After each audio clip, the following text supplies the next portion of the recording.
give me a feedback, please. Good morning. Oh, perfect. Good morning. And you will see my screen now with the presentation. Yes. Yes, perfect. So today we continue to speak with respect to the fractional mechanics. In particular, we speak on J-integral method. So this method considers a closed path gamma in a deformable body exposed to arbitrary loading. J-integral, in this case, defined over the path gamma is 0. So if you see this formula, this one, you can see that J-integral is an integral on a finite circle where you can find W is represent the strain energy density per dy minus T is the traction vector, and we have the work carried out on the boundary of gamma. So I don't know if you know traction vector, but if you can see by this slide, traction vector is the force per unit area on a surface including normal and shear components. So the traction vector is equal to force on area. So, but in this case, the traction vector has the same unit of stress, for instance, megapascal, but it is a vector, not a stress tensor. So all the usual rules for vectors apply to it. For example, dot products, cross products, and coordinate transforms can be applied. Okay? In the same way that we can apply for all types of vector. Okay? Because in this case, traction is represent a vector and not a stress tensor.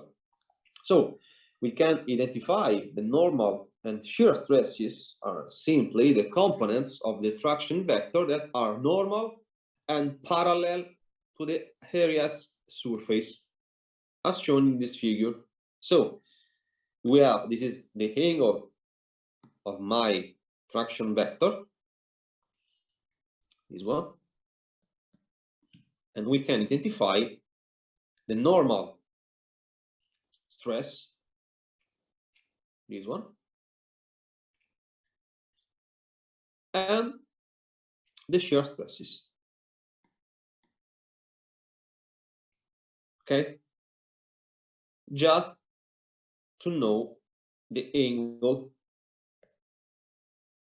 with respect to the normal or parallel surface. Give me a 1 minute to put the HDMI.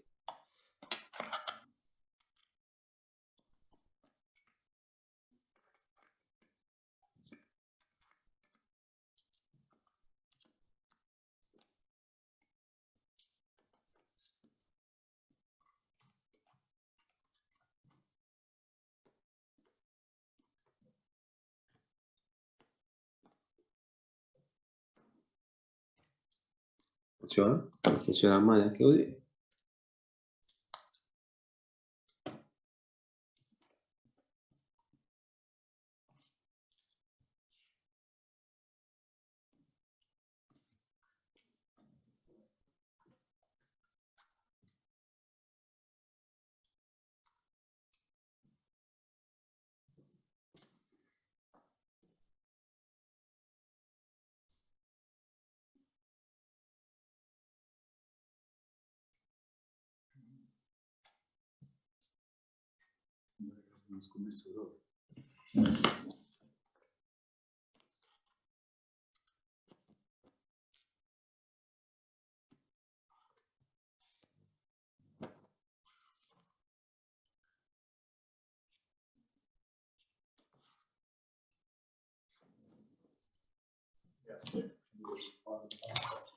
So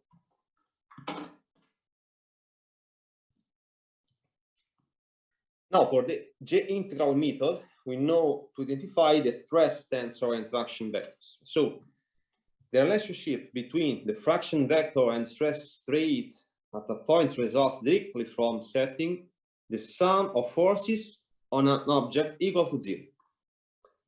So if we try to impose an equilibrium state where in x, in y, and x axis, we can write that, okay, we know that we have two components of stress, here's one, and the shear part, this. So in this way, I can divide the tensor T respect x, h, and y axis, sorry. And in this way, we have, this is my stress sigma, my y arm sigma h, and we have the reference area, because if we consider this area where T is applied, we can identify A cosine theta, this one, and A sin theta. Okay, so if we using these two conditions, we consider the equilibrium respect h and y axis. We know that the area, we can divide it, the right and left member respect to the area, so we can obtain these two equations respect x, y, on h axis. So the area cancels out of both sides that we said before, and we obtain these two relationship. Okay, the first one and the second one. Now, but cosine theta and sin theta are the components of the unit normal to the surface. Okay, we know, and we have cos theta and sin theta. That T, our vector, the traction vector, is acting on, replacing the cos theta and sin theta with an x and h and y gives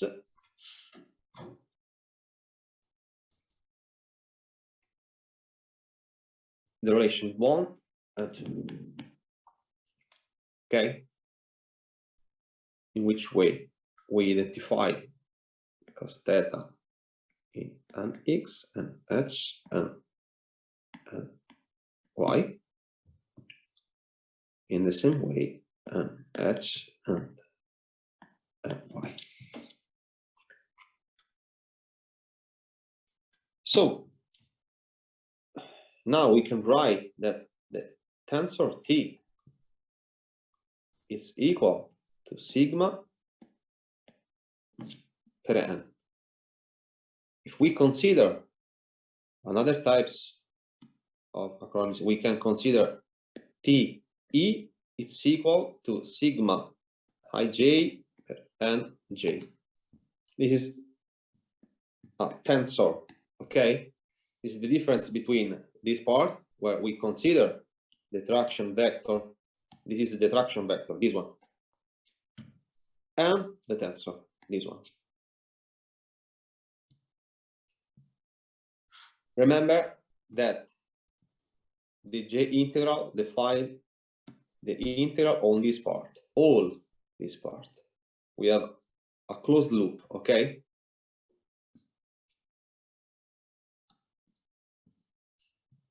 Now, in which way we can evaluate J integral? In this specific case for a crack, okay? We have this type of crack, this one, and we can consider a closed loop respect to the closed path, okay? So we can identify 4 different segments. Gamma 1 is 1, gamma 2, gamma 3, and 4. This is a closed loop. So the total gamma is equal to gamma 1 plus gamma 2 plus 3 and 4. So if we consider the J integral the total value of J integral, we need to consider the J integral for all these 4 segments, linear or circular, okay? And we know that the J integral total is equal to 0 for this reason, okay?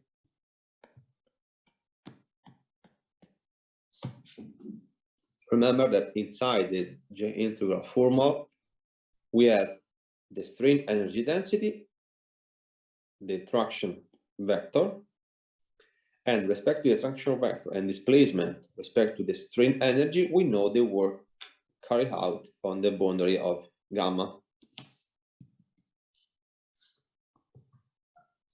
So if you consider H and Y axis, okay, we know that gamma 2 and gamma 4,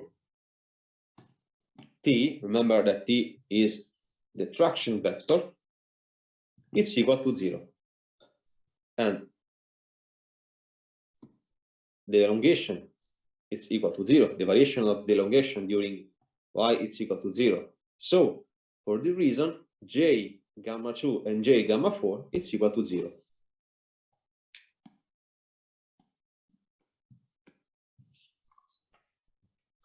Okay, so what remains? That the summation of J gamma 1 plus J gamma 3 is equal to 0. So we know that J gamma 3 is equal to minus J minus gamma 3.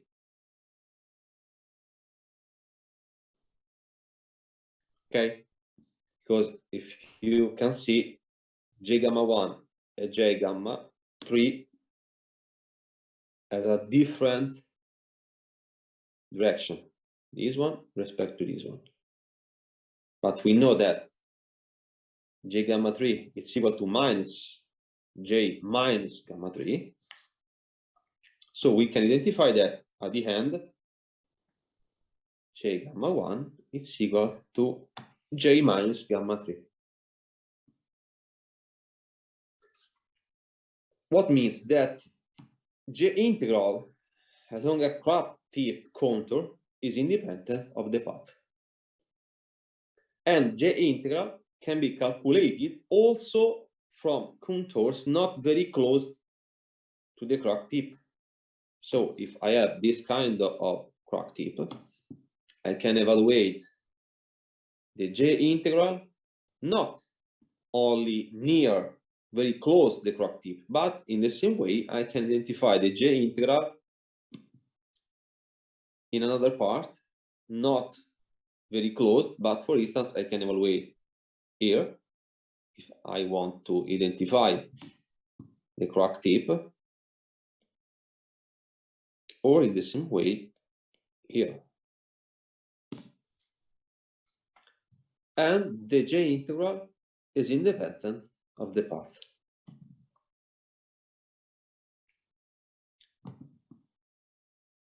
There is a relation between K1, K1, and J for linear elastic problems.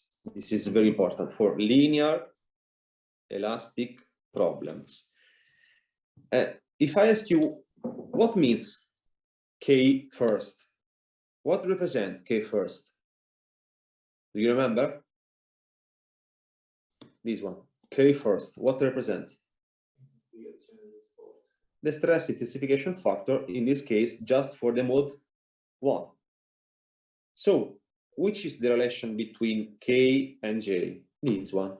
J, it's equal to K1 square divided by E1.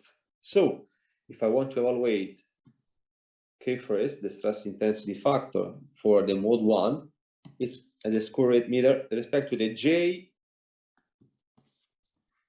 E1.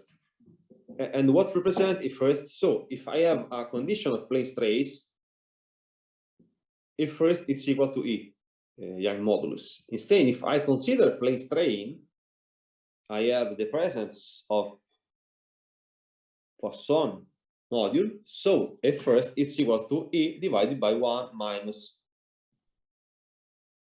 Ni square. Okay, so K first, calculated using the J integral method, is more accurate than using the other two methods. If I have a mixed mode, so I have not only mode 1, but I have mode 1 and mode 2. You remember which is the difference from the mode 1, 2, and 3? Not only the students that are here, but the other students. Which is the difference between mode 1, 2, and 3? Which kind of load I can identify if I consider, for instance, the mode number 1, the first mode?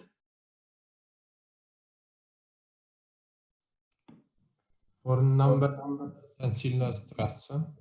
For number 2, the second typology of crack is shear stress, and torsional stress for the number 3 type. Perfect. Yeah, it's correct. Perfect. So in this case, I have just two modes, mode 1 and mode 2. So I have this tensile stress and shear stress. Okay. So here we have two unknowns, K1 and K2, and only one equation. So I need to use an additional equation. And this additional equation derives from the relative displacements in the direction of X and Y at points near the crack tip. Okay. And I can obtain this relative displacement respect to the ratio K2 and K1. So we can consider RK just as ratio between K2 on K1. Okay, so we can consider the ratio between two very near position respect to X and H and Y axis. Okay, so just to summarize we know that in this case there is a relation between K and J, this one. In this way, if I have the J integral value, I can evaluate the stress intensity factor for mode 1. So I can obtain K1 using the J integral method.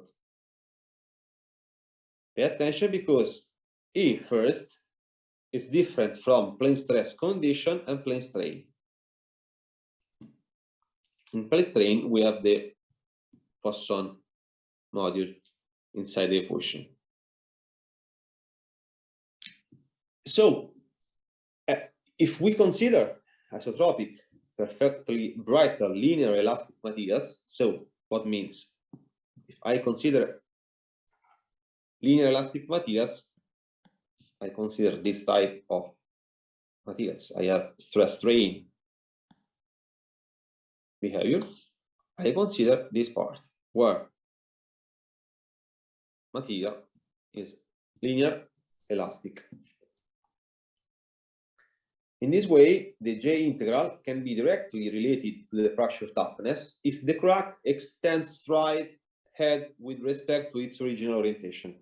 Now, if we consider plane strain and loading condition referred to mode 1, this relation is J1, J first, that is equal to G first. It's equal to the stress intensity factor, the critical values.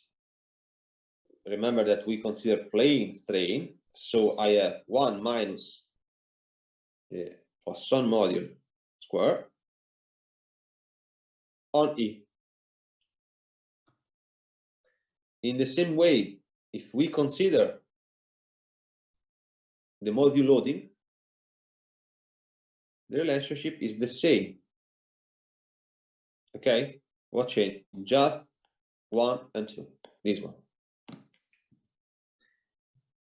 If we consider the mode 3, the relation is different, because now when we consider this part, I have just one plus Poisson module on E, the Young modulus.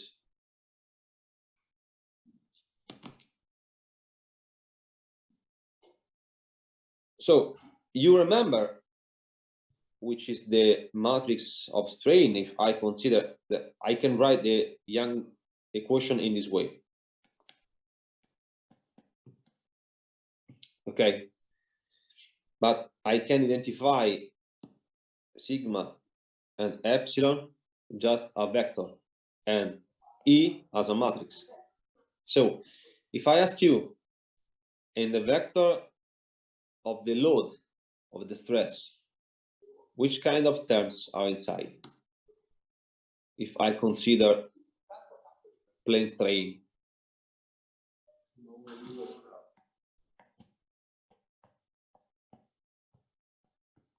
okay,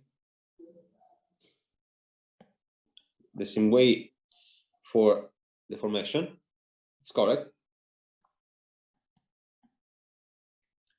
For tau, which kind of deformation I can consider? Gamma. And instead for the matrix of stiffness, no? The stiffness matrix, which kind of terms are I can consider inside here?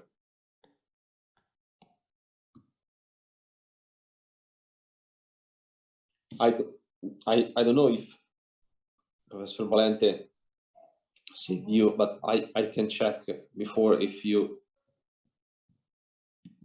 Okay. Okay.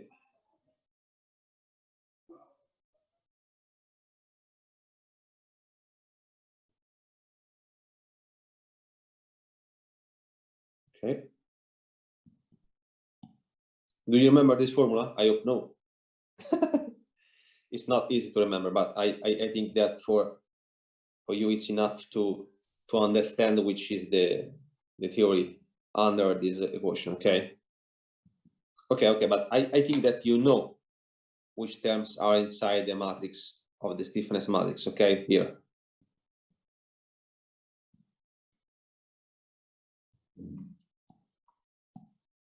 Here. Which kind of terms?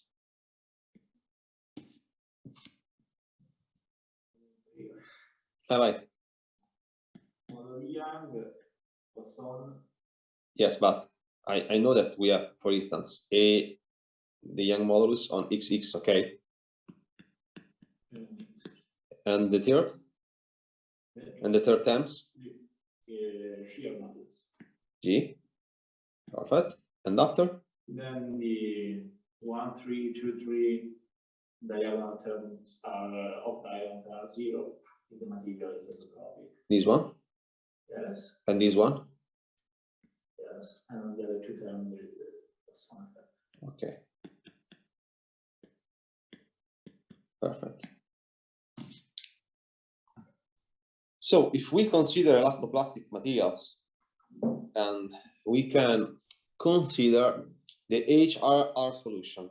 HRR is the Atkinson, Rice, and Rosengren that show that J characterize the singular stress and strains field at the tip of a crack in non-linear. So for this reason, we consider power law hardening elastic plastic materials, where the size of the plastic zone is small compared with the crack length. What means that if I consider this, and I consider that the plastic zone is very, very small near the end of the crack respect to the crack length, okay? So Atkinson used a material constitutive law of the form suggested by Ramberg and Osgood to identify this equation. So the deformation on the deformation respect to y-axis, it's equal to the stress on the stress in the same axis plus this part. So sigma is the stress in uniaxial tension. Sigma y is a yield stress. We represent the yield stress. I represent the same way the stress strain. We consider elastic plastic material. So we have the elastic part plus the plastic deformation. And in this case, the yield point represents the bottom border between elastic. yes, it's usually common. We consider 0.2% respect to the parallel to the linear region, and this is the yield point. Okay, epsilon is the strain, and epsilon at the yield point is the yield stress. Yield point on the Young modulus is the corresponding yield strain. Okay, the quantity E is the Young's modulus of the material, obviously. So the model, this kind of model, is parameterized by alpha dimensionless constant characteristics of the materials, and the coefficient, the exponential coefficient, is the coefficient of work hardening. This model is applicable only to situations where the stress increases monotonically. The stress components remain approximately in the same ratio as loading progresses, in this way proportional loading, and there is no unloading, just a monotonically increases of stress. If a far-field tensile stress, which is just to evaluate the J integral, J far is applied to the body shown in the figure, the J integral around the part gamma 1, chosen to be completely inside the elastic zone, this is my crack, okay? This one. This is the plastic region near the crack tip. So I have gamma 1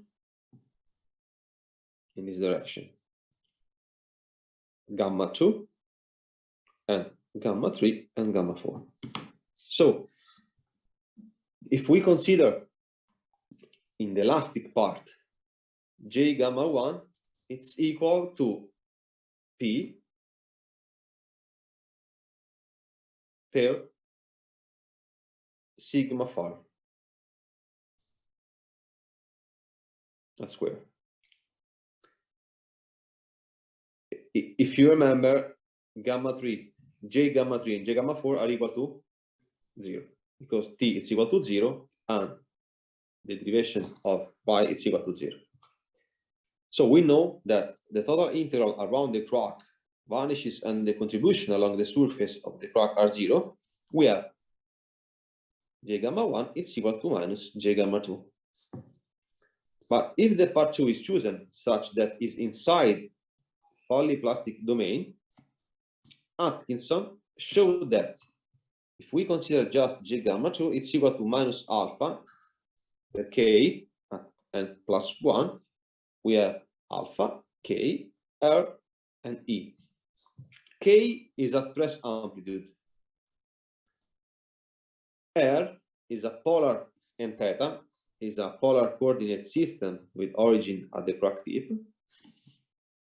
S is a constant determined from an asymptotic expansion of the stress field around the crack.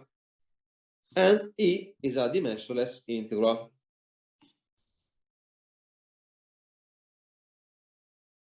Remember that now we are trying to evaluate, to calculate the J integral around a crack in a two-dimensional elastic plastic materials. Elastic and plastic materials. Plastic just near to the crack tip, okay? So the relation between the J integral around gamma 1 and gamma 2 leads to the constraint that S is equal to 2 times n plus 1 on n plus 1. So just because if you remember, in this case, n, what represents n? The power law exponent. Yeah, perfect.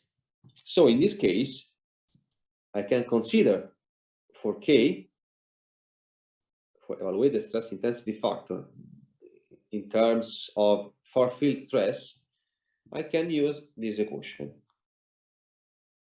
where the value of stress far, we consider beta is equal to 1 for a condition of plane stress. If we consider plane strain, beta is equal to 1 minus, this is the Poisson module square. So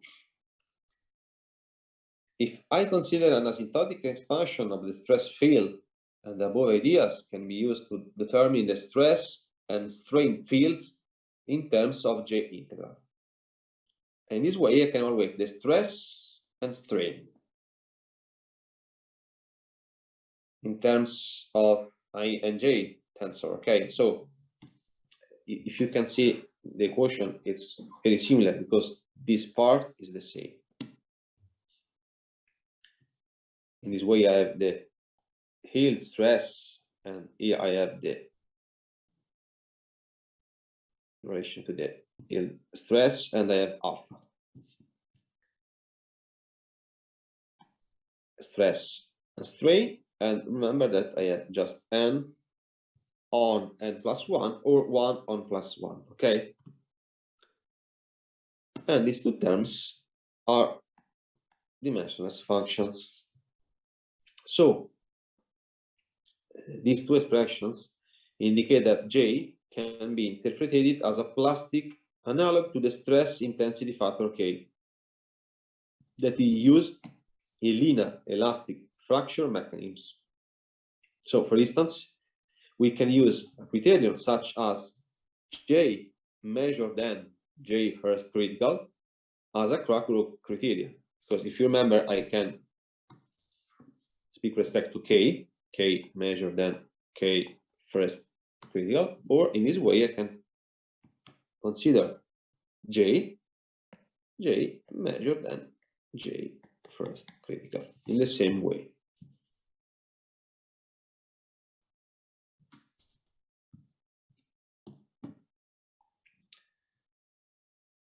So, but in which way I can determine J from F results?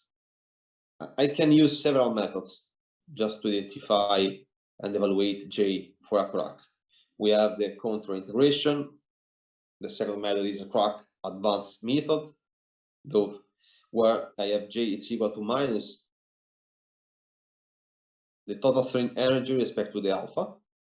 I can consider another method, the virtual crack extension method, or energy domain integral. So I can evaluate the J in different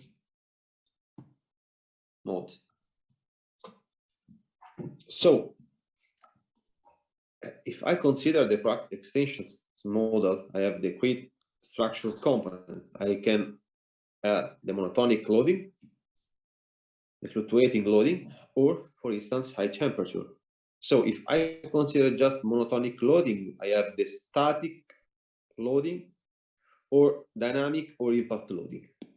Okay, and I can consider three different approach: LEFM, SSY, or EPFM.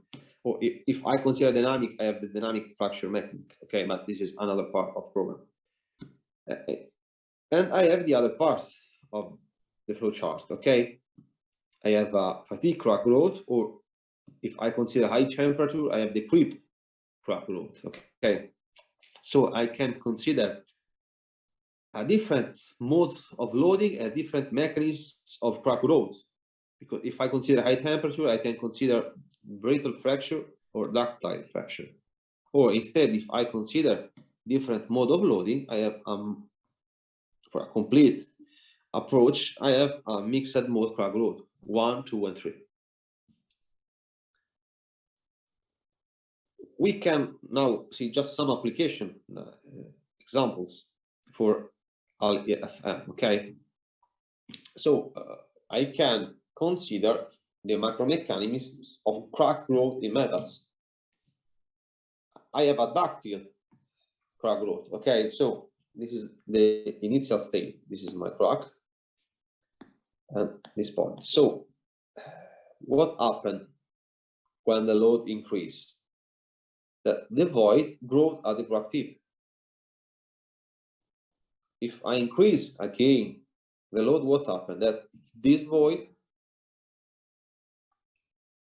have a sort of a coalescence, okay, of this void respect to the crack tip. This is respect to the ductile crack growth. I have a void nucleation and coalescence. So if you see this, this is a scanning electron micrographs, okay,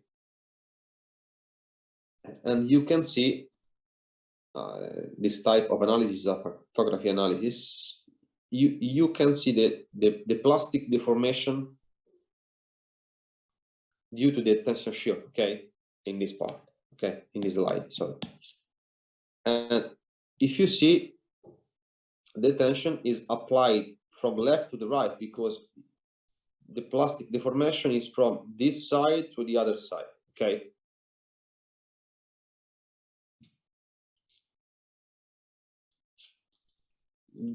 Do you know what represents a scanning electron microscopy? No. It is an electrical, an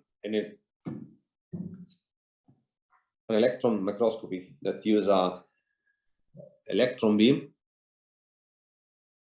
to target a material, okay, that collide with a material and have an interaction from electron beam and the atoms of the material. From this interaction, I have a lot of information, compositional or morphological.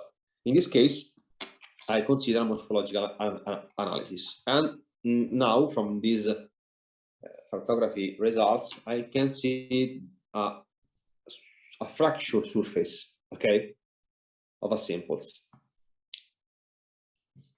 Instead, if I consider a brittle fracture, a cleavage fracture, in this type of fracture, I can have transgranular or intergranular fracture. Okay. If I have cleavage, I have which kind of fracture? Inter or trans for cleavage? Transgranular. Instead, if I consider this other image, I have the intergranular fracture, okay, in the boundary of the grain or inside the grain, okay, trans and intergranular.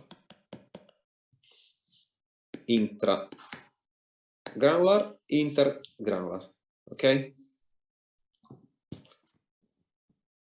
You can see the difference between this one, that you can see the plastic deformation of grain, okay. This one, this is a plastic deformation. This one you can see here, okay. This is the name of this plastic part is dimples, okay, dimples.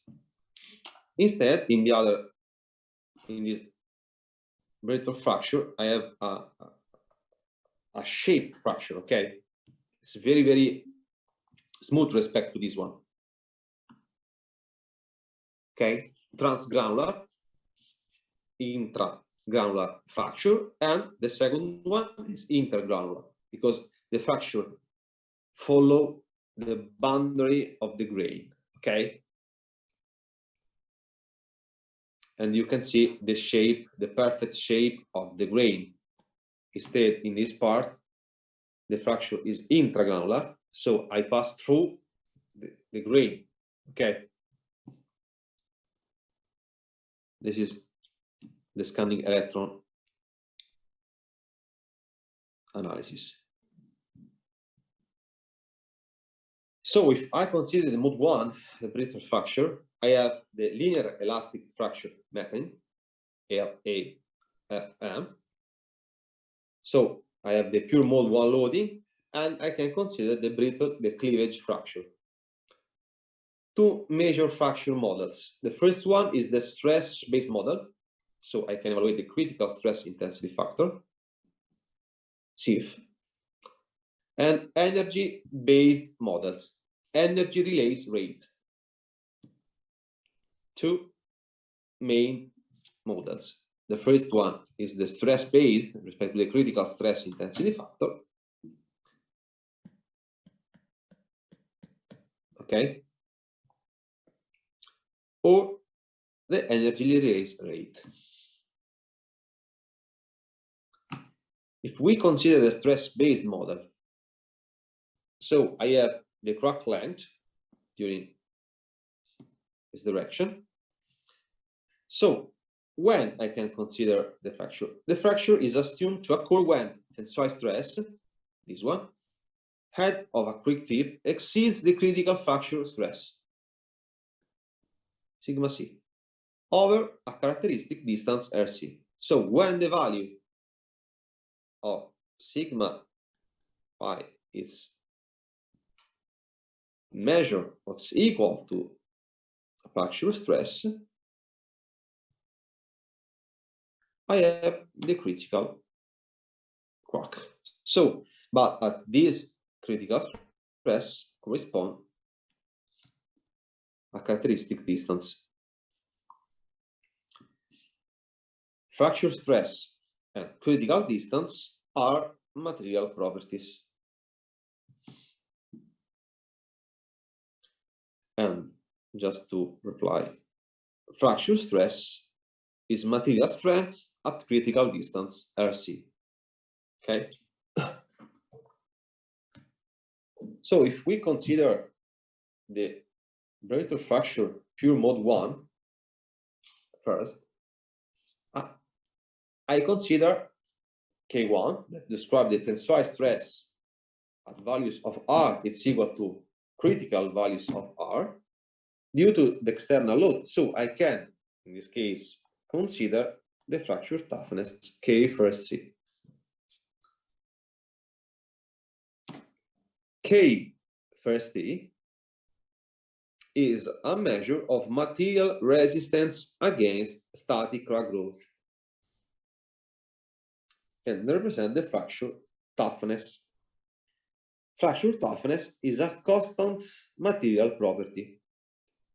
It is determined experimentally, and the unit is megapascal per square meter. Okay, I don't know if you remember K first C, it's equal to stress. Y represent is a shift factor, square root of P A. Okay, where A represent the crack length or the semi if the crack is inside the material or is external. Okay. Sorry. So K first C is the fracture toughness. Then remember that is a constant material property. So if I ask you which is a typical value of fracture toughness for ceramic materials, very low, but very low. It's 10, 100 megapascal. Yes, 3 megapascal per square meter. So instead, for a metal, an iron steel or stainless steel, for a metal, more or less, see, 70 or 80 megapascal per square meter. Okay, so you can see if I consider ceramic, the fracture is very, very low.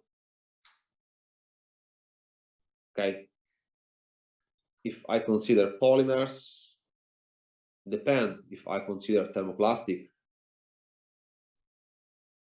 or thermoset polymers, the value is different. But for ceramic materials, the fracture toughness is very low. Okay. If I consider instead, okay, alumina, okay, this one, the values of fracture toughness is 4. Instead, if I consider the partially stabilized alumina, for instance, with yttrium, cerium, the value increase. Okay. So you have the table with respect to the fracture toughness and corresponding tensile properties for metals. Okay. This one. 60, 66. You can consider 176 and so on. Okay. Depend of metals, obviously. The last things, I think that the lesson finished more or less at 1. Okay, yeah, okay. Toughness is the ability of a material to absorb energy and plastically deform without fracturing. It's a typical of which kind of materials? Metals.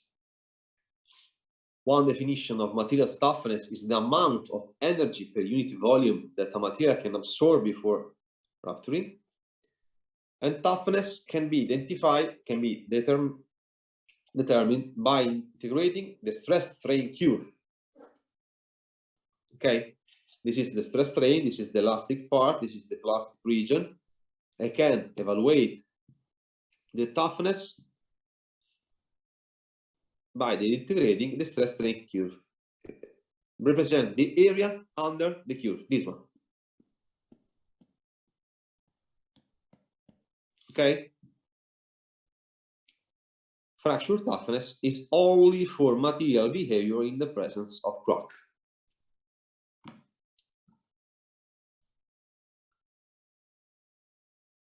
But if I want to identify, to determine the fracture toughness, it's very easy because if I have this kind of situation, okay, I have an internal crack with this kind of load applied. Okay, first it's equal to stress Y. This is a typical shape factor for square root of P per A. At fracture instance, we know that the stress is equal to the final stress. K1 is equal to K first critical, and sigma F is the fracture stress from test. So this formula became this one. Just give you an example, we have an aluminum sheet with a center crack of length 80 millimeter. The width of sheet is 200 millimeter. With increasing external loading, the plate fracture at P, the load is equal to 100 megapascal. Determine fracture toughness of the part, and if a crack with the same length would exist at 2 below states, determine the fracture load. The hypotheses are that very large plate, so the dimension A is very, very little respect to the W, and a plate width, the width of 120 millimeter. So in which way we can evaluate the fracture toughness? It's very easy, because I need to calculate the shape factor. Okay, in this way, I consider this equation, so I can identify that more or less the shape factor is equal to 1.1. Okay, I know the final stress, I know the length of a crack, I know the shape factor, I can evaluate the fracture toughness, more or less around the 40 megapascal square meter. But the second question if I consider a very large crack plate, and in this case y is equal to 1, respect to this one, I can evaluate the final value of stress. So if I consider a very large crack plate, from this I can consider just 111 megapascal. If I have a plate with of 120 millimeter, we have the ratio between A and W. We can evaluate the value of Y, and if you can see, the value of the stress is the difference from case 2A. So if I consider three different with if plate or very large crack plate or with a finite value, the difference of stress are completely different. Okay, for today it's enough, and I think that the next week Professor Valente come back. Okay, thank you very much. I hope that everything is okay. You have a good